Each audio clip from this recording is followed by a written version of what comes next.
What if we could create a better everyday life for the many people?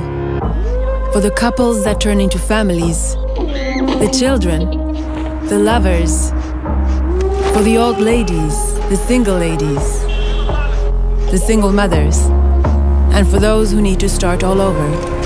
What if we always side with the many by designing the price tag before anything else?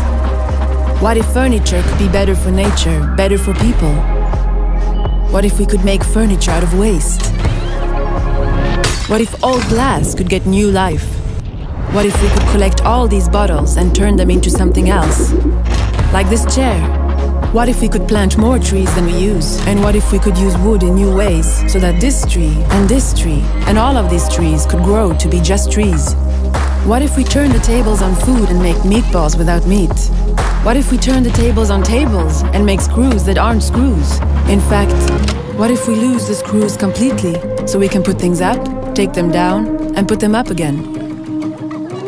What if we try to design new behaviors instead of new products?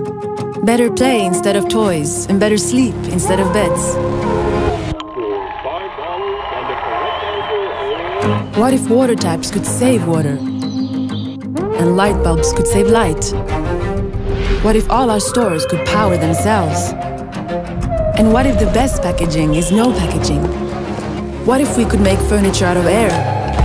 What if we tried twice and failed twice? And what if we try again?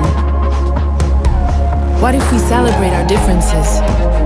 Because without each and every person, we wouldn't be complete.